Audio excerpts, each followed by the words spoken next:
Multi-millionaire invites. Poor woman to a luxurious party with the intention of humiliating her. But what she did left all the guests in shock.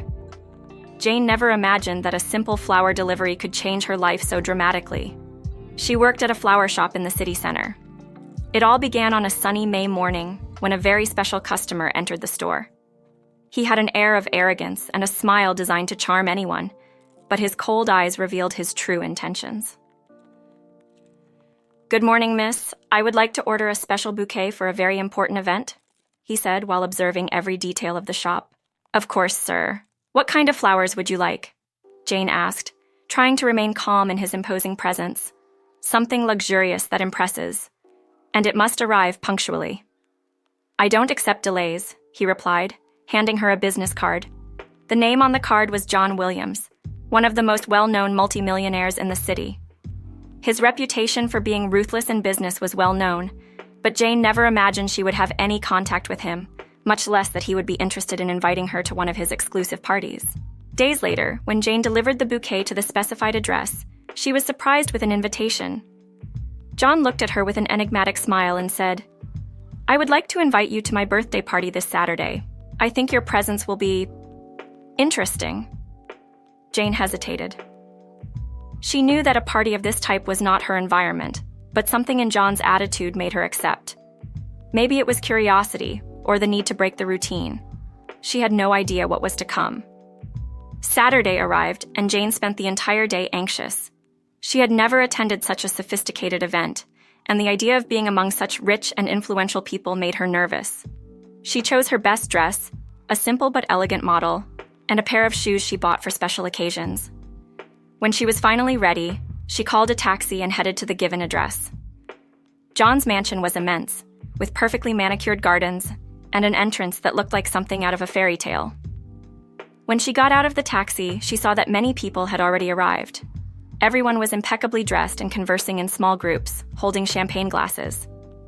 Jane was greeted by a butler who, after checking her invitation, guided her to the main hall.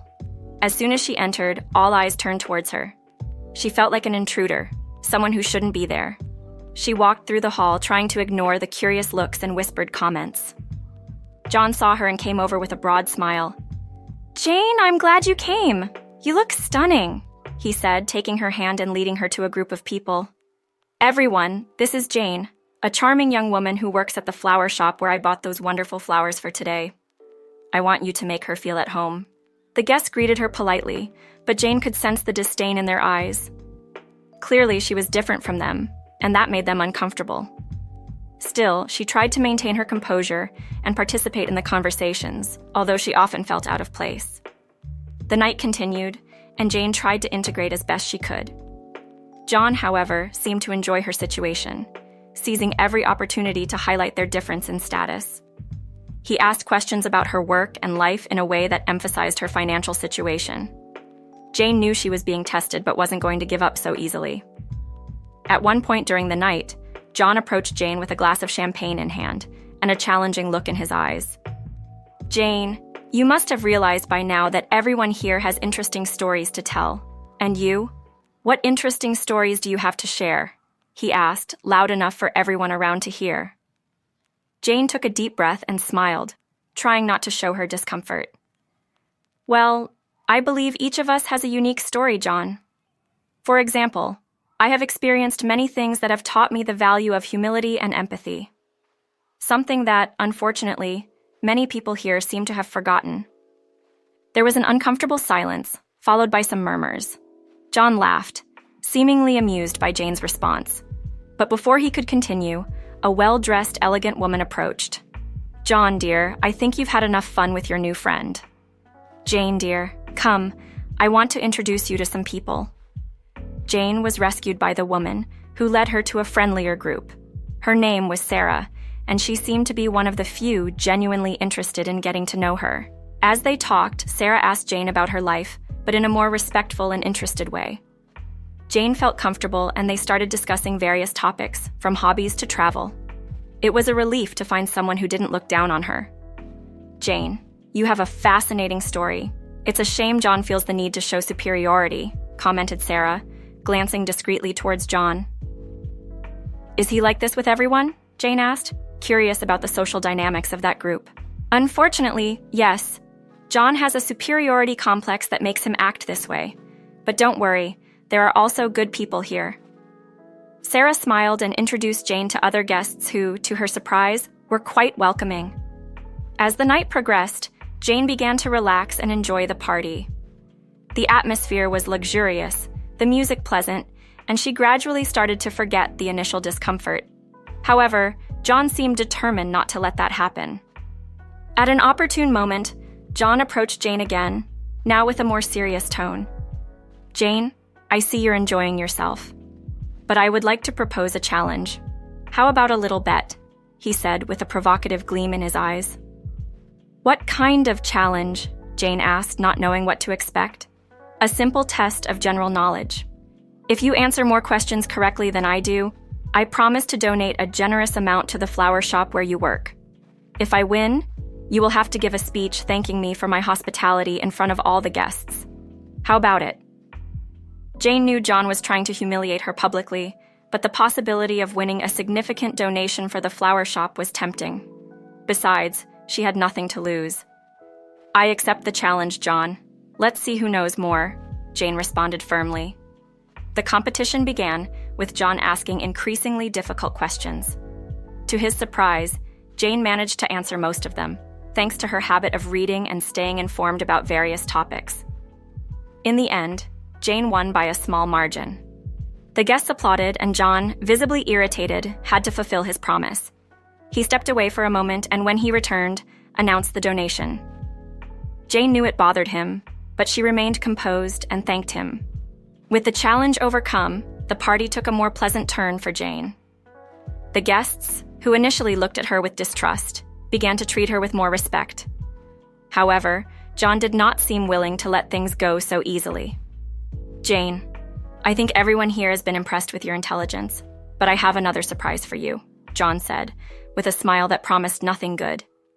Before Jane could respond, John called for everyone's attention. Everyone, I would like to make a toast to our dear guest, Jane, a woman who, despite her humble origins, has shown herself to be extremely intelligent and brave. Jane, I want you to know that this party would not be the same without you. The guests raised their glasses and toasted. Jane smiled, trying to hide her discomfort. Something told her John had a plan, and she needed to be prepared. And then, John revealed his final trick. Now, Jane, since everyone here is so curious about you, why don't you tell us more about your life? Where do you really come from? He asked, in a tone that made it clear he expected to catch her off guard. Jane took a deep breath and, determined to turn the situation around, decided to reveal a truth that John would never have imagined. Jane felt the weight of the gazes upon her. Every guest was eagerly awaiting her next move. But contrary to what John expected, Jane would not be intimidated.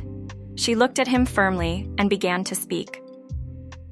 John, and everyone here present, I appreciate the hospitality and the curiosity about my life.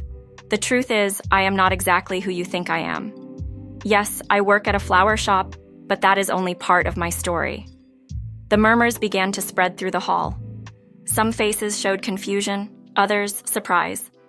Jane continued, without letting it affect her. My full name is Jane Smith Mendel, and you might recognize the surname Mendel. My father is one of the richest men in the country, Michael Mendel. The silence was absolute. Jane could hear her own breathing and the distant sound of music. John, on the other hand, seemed to have lost his voice. His eyes, once full of arrogance, now showed disbelief. I chose to live a simple life by my own choice. I wanted to understand the value of work, of small things, and of true human connections. The flower shop taught me a lot about humility and empathy. And honestly, I prefer that to a life of ostentation. The guests began to murmur again, this time with a mix of respect and admiration. Sarah, who was by her side, smiled and gave her a hug. You are incredible, Jane. I never thought someone would have the courage to do this, she said sincerely. John, trying to recover from the shock, took a step forward. Jane, I didn't know, he started. But Jane interrupted him. I know you didn't know, John. And that is exactly what I wanted to show everyone here. that a person's value is not in the money they have, but in the way they treat others. I hope tonight has served as a lesson for all of us. The applause that followed was deafening. Jane felt a mix of relief and fulfillment. For the first time that night, she was truly happy. The party continued, but the atmosphere changed completely. People approached her with genuine respect, and Jane felt she had finally earned her place there, not because of her surname, but because of who she really was. The party continued with a new air of respect and curiosity around Jane. She felt more comfortable to talk and interact with the other guests. Many people approached her to apologize for their initial behavior and express admiration for her courage. Even some of the most influential businessmen and public figures showed a newfound interest in her, but this time in a respectful and sincere manner. John, on the other hand, seemed quieter than usual. Jane could see that he was reflecting on everything that had happened. At some point, he approached her, a bit hesitant. "Jane, I must admit I underestimated you. I never imagined things would take this turn," he confessed, seeming genuinely sorry. "John, the important thing is that we all learned something today. I'm not perfect, and I've made mistakes too, but it's important to always try to be better and treat others with respect," Jane responded, extending her hand to him. John shook her hand, and she felt that somehow he was trying to change. Maybe this experience had affected him more deeply than he would like to admit. Later that night, Sarah and Jane had a longer conversation. Sarah wanted to know more about Jane's life, her choices, and what motivated her to live so simply, despite having such a wealthy family. "Jane, you are an inspiration. Your humility and courage are admirable. I hope we can meet more often," Sarah said with a warm smile. "Certainly, Sarah. You were one of the few who treated me kindly from the beginning. I would love to continue our friendship," Jane responded, sincerely grateful for her company. The next day, Jane returned to the flower shop with a feeling of lightness. The impact of the previous night was still fresh in her mind, and she knew her life would never be the same. News of her true identity was already spreading, and she had to deal with the repercussions. While working, Jane received a visit from Sarah. She entered the store with a smile on her face and a bouquet of flowers in her hands. "Jane, I thought I would drop by and bring these flowers as a symbol of our new friendship," Sarah said, handing her the bouquet. "Sarah, it wasn't necessary, but I appreciate it from the bottom of my heart. Please come in, let's have a coffee," Jane responded, inviting her to sit down. As they drank coffee, they talked more about the party and the next steps. Sarah suggested that Jane use her new visibility for something positive. "Jane, you could create a foundation or organization to help other people who, like you, want to live a simpler and more meaningful life. You have the power to make a difference," Sarah suggested enthusiastically. "That's a wonderful idea, Sarah. I've always wanted to do something like that, but I never knew where to start." "Your help would be essential," Jane agreed, feeling a new spark of purpose ignite within her. With the support of Sarah and other friends she made that night, Jane began working on creating the foundation. In the months that followed, the Jane Mendel Foundation took shape, aiming to support young people and adults seeking opportunities for personal and professional development, regardless of their social background. John, surprisingly, also offered his support. He seemed genuinely willing to change and be part of something meaningful. Working together was a challenge at first, but little by little, they learned to trust each other. The foundation's inauguration was a major event, attended by many influential people and the media. Jane gave an emotional speech, thanking everyone who supported her and highlighting the importance of treating others with respect and dignity. Today, we begin a new journey. A journey of empathy, respect, and opportunities for all. I thank each one of you for believing in this dream and for being here to be part of it, Jane said, moved. She was given a standing ovation, and Jane felt a wave of emotion and gratitude. That night had changed her life forever, and now she was ready to make a difference in the lives of others. The foundation grew rapidly, helping thousands of people find their path and achieve their dreams. Jane continued working at the flower shop, as it was an important part of who she was, but now with a new life mission. And so, the party that began with the intention of humiliating Jane ended up being the catalyst for deep and positive change, not only in her life, but in the lives of many others. Jane discovered that true wealth lies in the connections we make and the positive impact we have on the world.